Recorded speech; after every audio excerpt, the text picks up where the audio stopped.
Welcome to the New Ventures podcast. Our guest for today is Kevin Hill. Kevin founded Ventura Timberwork, which has been doing construction projects since 1995 using sustainably sourced timber. He has also founded Double Helix, which helps businesses understand where their wood comes from. Welcome, Kevin. Thank you, Sanjoy. It's a pleasure to speak to you today. Thank you. Kevin, you have done projects for hotels and resorts in some of the most exotic locations in the world. Please tell us a little bit about these projects. Yes, we're a business that does shell and core projects, particularly for the hospitality sector across various regions and countries. We also are a business that build locally in Singapore. Here we build more commercial and multi-story type buildings, so it's a different typology. The projects that we've done overseas, typically resort style projects. We've built in St. Bart's in the Caribbean. We've built in Maldives, St. Regis, recently the Ritz Hotel. Many years ago, we were involved in projects or brands like Kerzner's One and Only. So quite a few projects in the hospitality sector over the years, and at the moment, very focused on markets and destinations like the Red Sea projects in Saudi, and new opportunities coming up in other various sectors around the hospitality market. Thank you. Just listening to those exotic locations while being stuck at home, and pandemic itself is very interesting. The pandemic, of course, has been terrible for the hospitality industry. How have you managed through these times, and how do you look at the sales pipeline now? Well, that's true, yes. One has to remember that in the construction sector, there's a very long process from the concept of the design through to of course, the design process and the build process itself. I mean, from when we first get contacted, if you like, for a particular project opportunity, sometimes it can take 2 years until that project is delivered. Fortunately, we had a number of projects which were well underway during the time of the pandemic. In fact, we finished these projects and handed them over during this time, which was, of course, there was disruption, but we're fortunate that we have an extended team in different locations, which enables us to minimize travel, if you like. So work in progress, of course, has helped us quite considerably over this period. In Singapore, we're building 5 fairly large buildings for national parks at the new Jurong Lake development. In Singapore, we handed over the 100 villas that we built at the Ritz, and we handed over a really interesting project by the artist James Turrell. It's James Turrell Sky Space, and it's also in Maldives in the Faroe Islands at the Patina Hotel. So that obviously helped us tremendously, but what we have seen is a lot of opportunities essentially stop. So all of those sort of early projects, the ones that are in concept plus, early design and development, have been very slow. Some of them have been stopped altogether and haven't restarted yet. Some of them have sort of moved very slowly. So, there will be an effect. It will be a knock-on effect for us later than, the hospitality industry itself, which is, of course, earning revenue as people come and visit their properties. But fortunately, we do see a recovery of sorts. I think a lot of developers now are sort of repositioning their assets. The market's changed. People want a different experience from travel. They don't necessarily want to, be in the middle of an urban metropolis. They prefer, if you like, seclusion. The safety that comes with seclusion, Maldivian type resort destinations, those resort remote destinations in many other markets. So we are seeing that the brands are repositioning their offering. I think that there is confidence that's coming back in the market now. We're seeing opening up in many markets. Of course, there's still a long way to go. As vaccination rates rise and people start to live with the pandemic, then, obviously there's going to be at some point a huge surge in demand as people who've been trapped in their offices, in their houses for the last 2 years are going to want to fly the coop and go somewhere nice. So we're definitely seeing a lot of opportunities from that. And there's other reasons there as well, which we can come on to later, that are linked to sustainability and the different expectation of the public. Well, I definitely want to fly out to somewhere nice, but you've already started talking about the projects in Singapore, and that was going to be my next question. You have, done iconic projects in Singapore, such as the zoo. Please tell us a little bit about your Singapore projects. Yes, our first project here was actually in the National Parks headquarters back in '95. I came here a couple of years before as a backpacker and for a few days and ended up in Singapore for 30 plus years. So obviously it's a country that I've grown to love and enjoy living. So in the early days, I was a project manager working for a contractor here. And then I had the opportunity to set up my own business in this space. Botanic Gardens was one of the first projects that we did, the visitors center. We did other various projects, mainly sort of external decking type projects or external timberwork type of projects. We're not a company that typically does fit out. So some of those early projects included various boardwalks for National Park, the Henderson Waves Bridge. That was one of our projects. We were behind the Sky Park. We did actually for the Sky Park, the Marina Bay Sands Sky Park, we did all the landscaping there and all the decking and all the glass and glazing work. Resorts World Singapore. And then in 2015, we pivoted. Singapore changed their laws to allow the use of timber as element of structure. So because of that, it enabled us to move into that space. So fortunately, we didn't have to pioneer or sell the government on the benefits of building with mass timber. They already identified it as a productive technology and a sustainable technology that they wanted to adopt. A lot of groundwork was done, and we managed to move into that space quite quickly. I mean, our background was about panelization. In 2013, we did a massive job in Kuwait, about 50,000 square meters of surfaces for a police academy. We later, in Kuwait, did a petroleum college. So, we pivoted towards mass timber.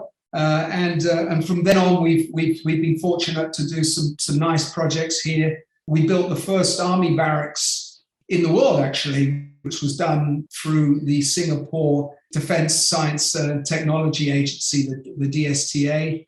We did a nice building for JTC, one of the early mass timber buildings here, 3-story building for JTC. Did a very nice industrial building in the west, in Tuas, for a construction company here, Wohap. A nice vertical extension on Sustainability Academy. So, we've done very logical projects. The project we're doing now is a project for National Park. It's quite nice because we did the Botanic Gardens project for National Parks, and then 25 years later, we're now doing another, large buildings, a larger overall project, of course, but building it in a completely different way, of course, using modern technologies, including, latest iterations of BIM, using certain virtual construction tools, and obviously producing things in effect with woodworking robots in Austria and in Finland, and bringing those products to Singapore and building in very productive ways. So Singapore's been an interesting journey. And Singapore's very interesting because for us, it's a fairly small market. The ideas happen here quickly and you can execute things very quickly. And if they succeed here, then you can package those offerings, if you like, and do them in other countries, which is exactly what we've done. Wonderful. So you have obviously done projects of various types, But obviously, a lot of them have been in the tourism and the recreational sector. So my question is, from a construction perspective, what is it that makes timber a useful building material for the tourism and recreation buildings? I think first and foremost, it's a beautiful material. There's no other material that I think that can evoke the same emotion.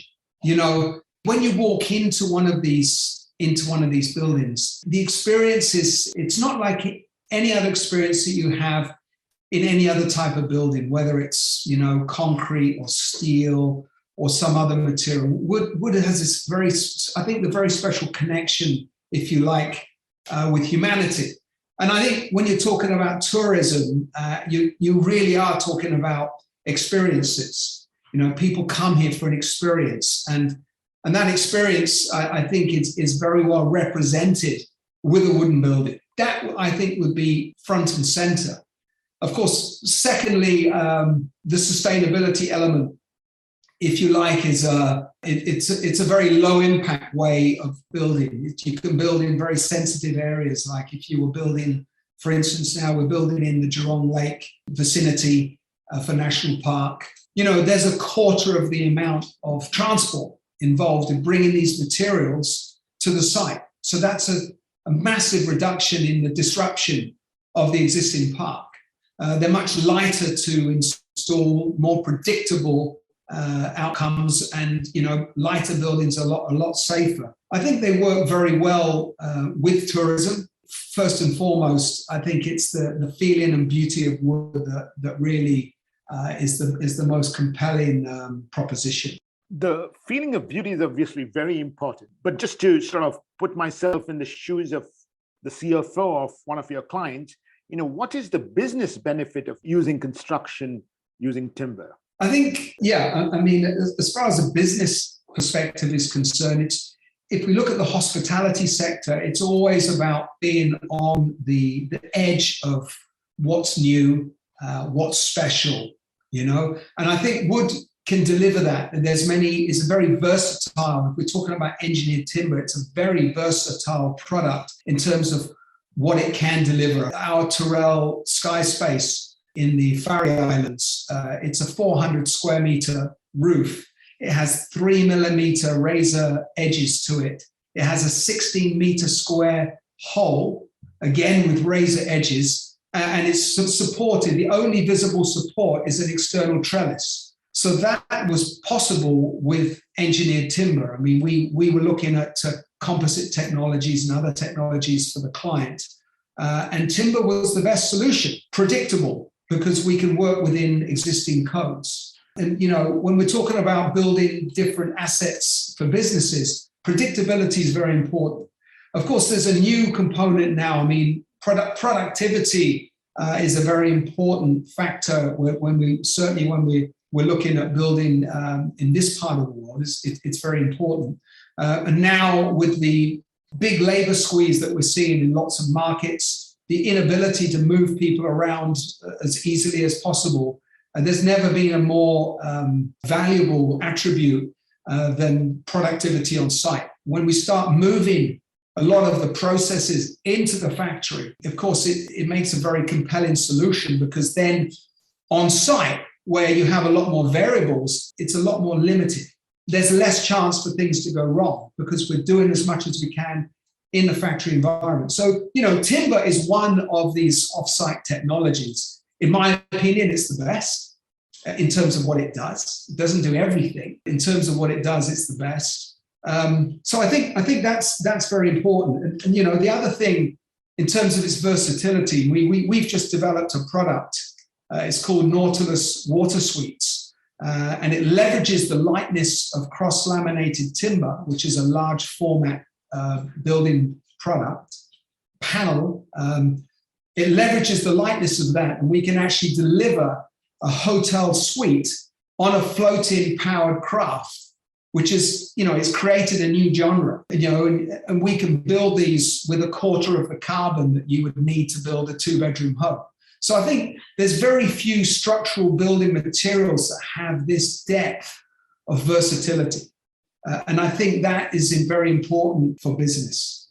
Versatility and productivity. Those are obviously two very important things. But you've also, started the point that timber is sustainable. Now, one of the things, obviously, to make claim timber is sustainable, you'll have to be sure where it comes. In that context, can you help our audience understand how certifications such as PEFC work? Yeah, sure. I think, certification is one aspect. In my opinion, this might be a bit controversial, but I think all the stakeholders around timber, from producers through to resellers, through to builders, everybody involved in around the whole timber industry, I think haven't done a very good job in terms of the narrative behind timber. There seems to be sort of resting on laurels, it's wood, it's sustainable, thank you very much. And honestly, I feel quite strongly about this, but I think that just isn't good enough. In an era now of fake news and all sorts of labels that people don't trust anymore, I think there's never been a more important time to really demonstrate transparency in timber supply chain. So I would say that before I even mention the word certification. Now, there's another really important aspect, I think, around this whole topic, and that is about third-party audit. Somebody else who is registered and qualified and certified to give an opinion about somebody else's product. There's plenty of organizations out there that self-declare their own, values. Companies like IKEA, for instance, they will stand out and say, we do this and we do that, environmental this and environmental that. But I don't see the third-party audit. I don't see other people saying IKEA does this and IKEA does that. So I think that, first of all, it's very important that whatever claims are being made must be validated. And they must be validated not on opinions, but on hard data. And hard data comes from a proper audit process. Now, certification is just one part of that audit process. Certification means the product came from here, and this forest was managed in such a way that is either sustainable or well managed or plantation or whatever it is. That's where certification and forest certification has its role, whether it's the PEFC or if it's FSC or it's another certification body. The audit process itself is, of course, then critical. It's critical to then prove that the product that is ended up in a building or ended up in another product that's in that's either the consumer is in or visited or is in their hands, there's proof that that product came from that certified source. And you will be surprised, or maybe not surprised, how much of these products that come from certified source have no independent audit at all. People can just point to the forest and say, yeah, it came from there. It's great, it's fine. So I think that's really important, because I think there's a really powerful environmental narrative and story behind wood. It's a cop-out for us not to drill down into the most amount of detail. So that's something I feel very passionate about. So in a nutshell, you have a certification scheme in the forest. You have an audit party that is basically checking everything from when that product left the forest all the way through the chain, what we call the chain of custody. Every time it passes through a factory, it gets on a ship, it lands at an import yard, it goes to a builder, from a builder to a fabricator, from a fabricator to the site, and then it gets installed. That final installed product needs to have a link all the way through to the forest. That is the crucial sort of crux of certification and verification of product.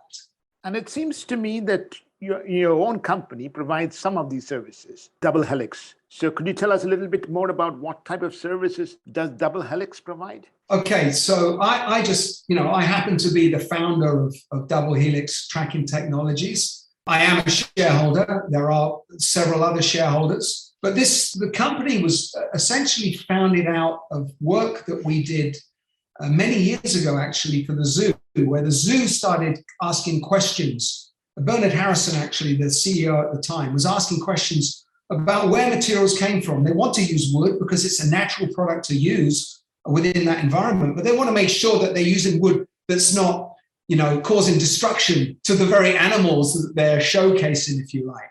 So that was a very important, and at the time, I think he was probably one of the only people that was really asking those questions. So, we'd done various projects up until that point. No one had really asked the question. We hadn't thought too much about it ourselves. So from there, we started to discover more about the sources of product, understanding the log disposal permit, understanding where these products were from, and how we could provide some comfort, if you like. This was before certification in this part of the world, but how we could provide some comfort to the developer that they were at least, doing the best that they could. So that's where it started from. Then we created an approach which was called CertiSource. And then from CertiSource, we started to look at different technologies. And then, we started working with genetics, DNA. And then we then founded Double Helix. And that's where the company started. So Double Helix, first and foremost, it is a audit and verification business that is focused primarily on forest products. So all derivatives of forest. Primarily, this would be timber, and right the way through the timber industry. So from people importers that are importing products for DIY stores or recreational vehicle businesses in the US, or whether it's a guitar company, or whether it's a builder like ourselves. So they provide this service to ensure transparency in supply chain. So that goes back to looking at the where companies are sourcing their products, looking at risk management and creating risk profiles for where different products come from, and recommending how to onboard new vendors who are buying products or sourcing products from reliable and preferably full certified sources. They then, through that process, essentially provide a very important service for the C-suite, which is managing risk, particularly reputational risk, because now there is compliance with the European, what they call the European Trade Regulation, EUTR, and in the US there's the Lacey Act, and there's other countries that have other legislation that actually prevent importing timber that is not from declared legal sources. So, there's a lot of risk there, not just in reputation, but there's also risk in compliance and risk, in being prosecuted. So they provide that service. The other important service that they provide is, again, with the narrative behind the wood. So they have a number of different approaches there. One of them is called SourceMap. It is a platform that essentially will provide the customer a full narrative of where all these products come from and present it in a map form. So obviously the technology part is important. The onboarding of vendors and the risk management part is very important. And of course, how to wrap up the narrative, because at the end of the day, diligent importers and people who want to do the right thing, there's a cost to that. And the only way they can recover that is to pass it on to the customer. And the only way the customer is going to really pay for it is if it's really bona fide. Right. And obviously, you use technologies such as genetics, which you already talked about. I mean, I've been looking at the website, and it uses, DNA fingerprinting, isotopes, and so on. It'd be nice if you could demystify some of these terms for our audience. Okay. Well, first and foremost, a robust audit process is critical. So in the case of Double Helix is a PEFC auditor. In fact, they're the first PEFC auditor, I think, in this region, and they are audited themselves by the Singapore Accreditation Council. So that's the first thing, okay? As far as the scientific tools, and I refer to them as tools, are concerned, think of it as the bag of tricks. Science and scientific methods are typically irrefutable, right? So we don't have to give so many opinions. In our opinion, it was this and probability that. With scientific measures, you can be certain. And if you think about these tools, okay, as something that the auditor has in his toolkit in order to resolve questions.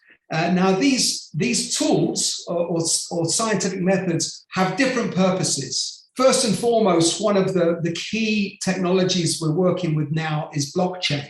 Okay, blockchain is something that is understood and accepted as a secure methodology.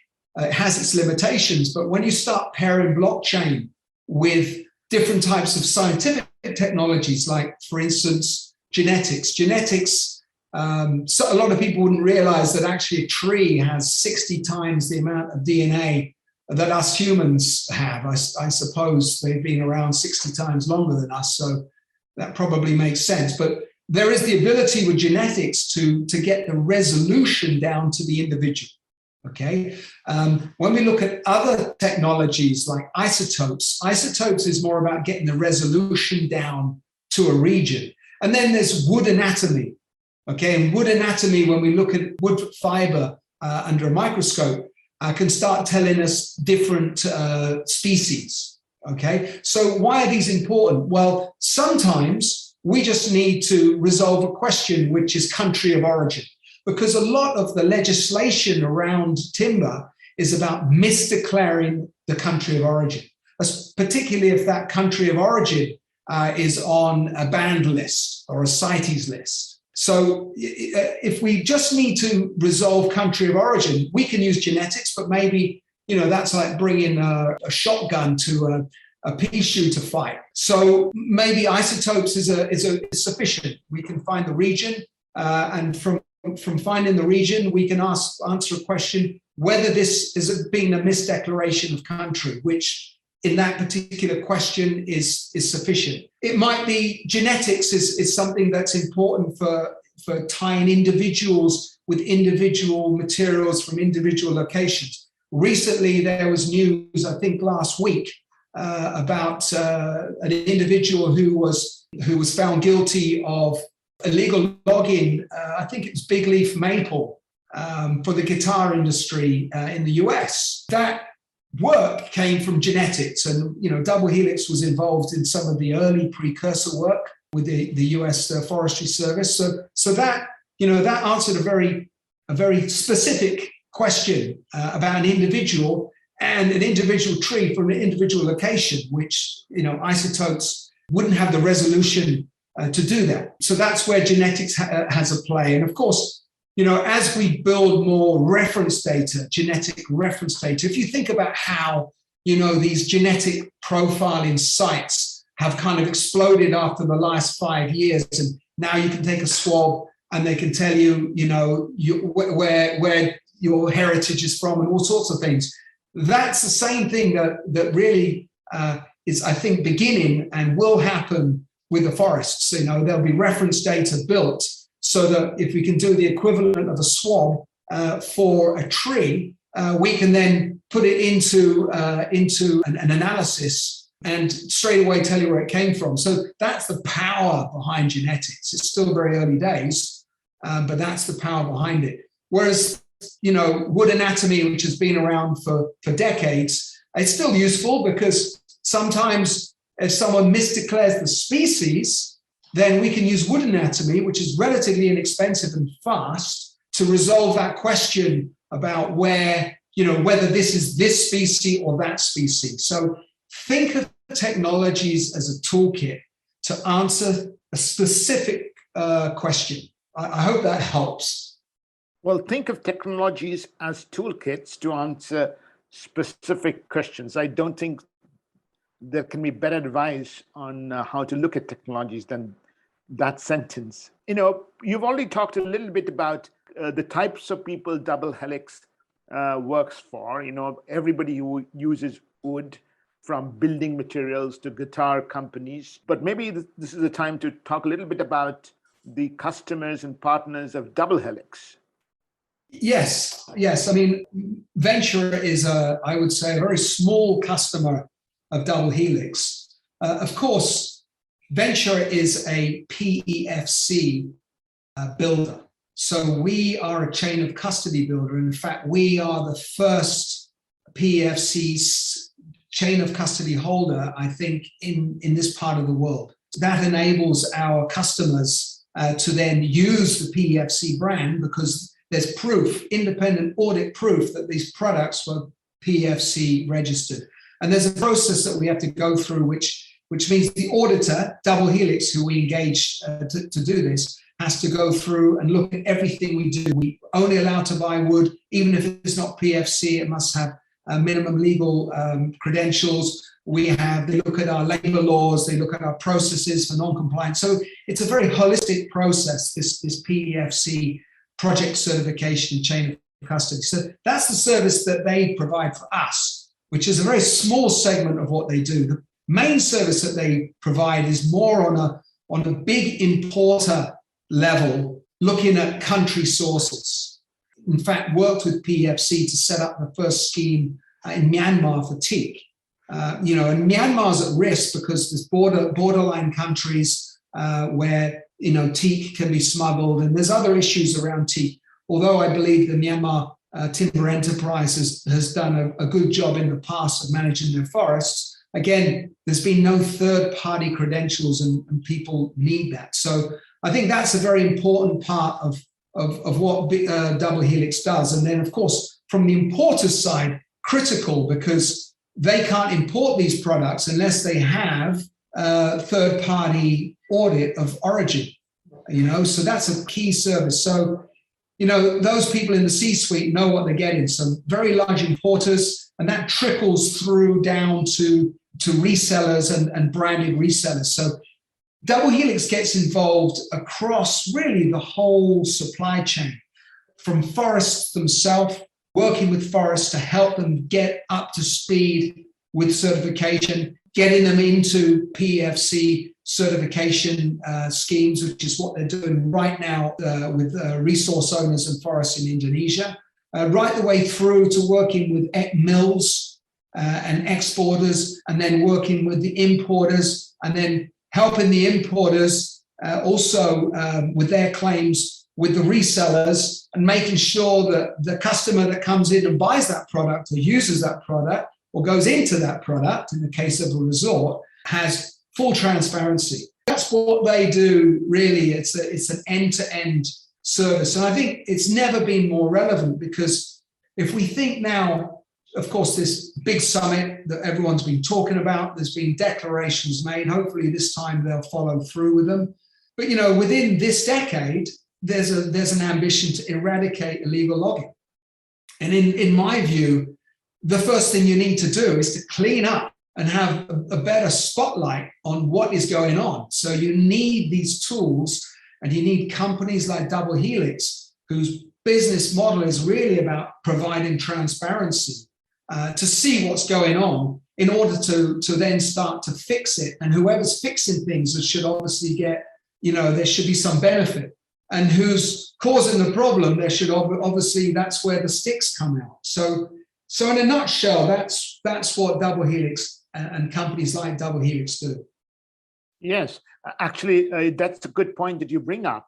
The Deforestation Pact within the COP26 should actually provide far more bigger market and a much greater acceptance of the services of companies like Double Helix. But to get back to what we started off with, and to kind of sum up, if I were a resort owner and I were working with both Venture Timberwork and Double Helix, what sort of verifiable claims would I be able to make to my customers and my investors?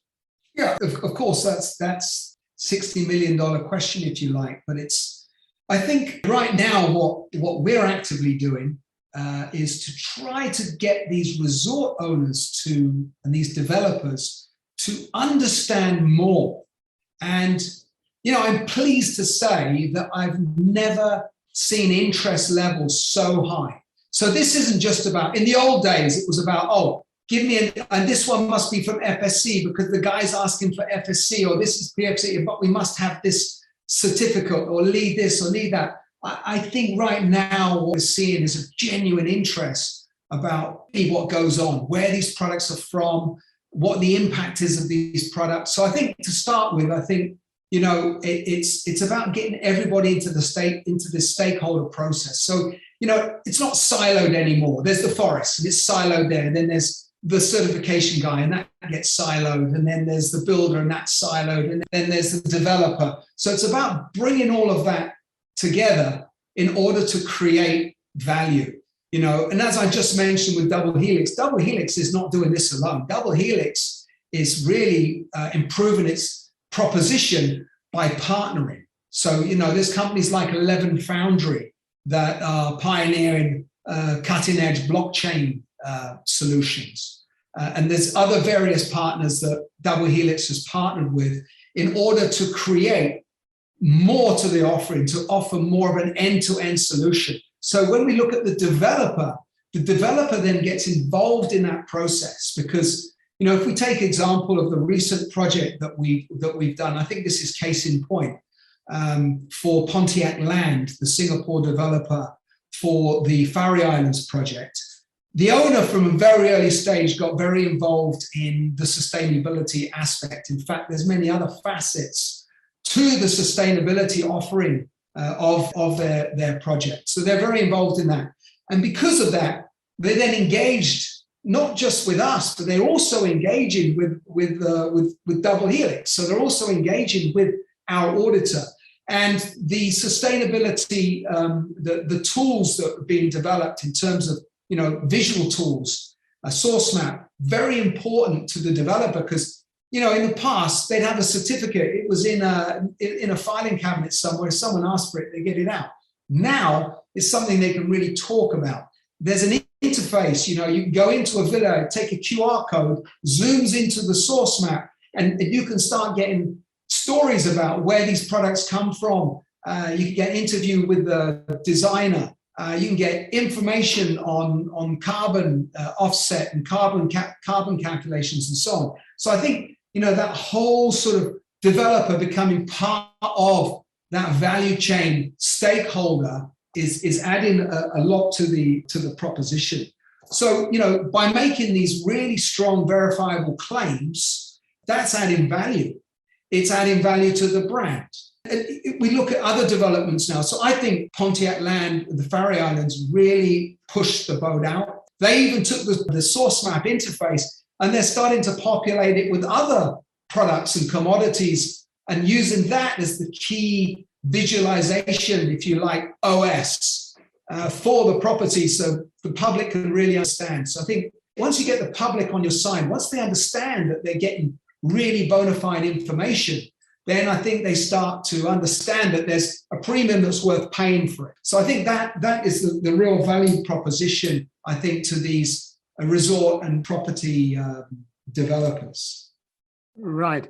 So as you were talking, I was thinking that maybe the next time I travel, I could be in an exotic resort, could in my room, understand where the wood came from, sort of get a visualization of the project, maybe even buy some carbon credits of the project, some Red Plus carbon credits, and so on and so forth. So I really become an engaged customer. I really like the phrase that you use, getting the public on your side. With that, thank you very much, Kevin. But is there something else that you want to say for our audience today?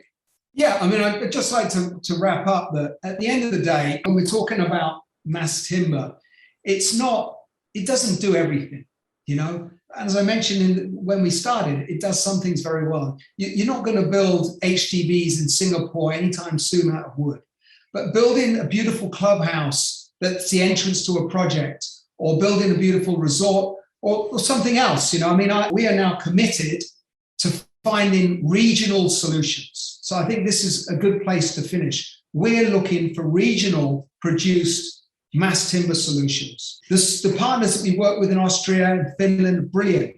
There's a price that you have to pay for these products. And a lot of countries, it just doesn't add up. Some of the developing markets, we're now engaged with a company that's looking to roll out diagnostic clinics across Nepal and then potentially in India. And, they're very keen on this technology, but it wouldn't make sense to put wood from Austria in Bhutan or in Nepal or something like that. So we are now, through our office in Chennai, we're now creating a system that is using regionally produced engineered products, not the sophistication that's coming out of these computerized factories in Europe, but don't necessarily need that much sophistication, because at the end of the day, we have people that need work and need jobs. So we can use less sophisticated, regionally produced, bona fide, legal, preferably certified sustainable products, off-site manufacture them into large format panels, giving local communities work, important work to do,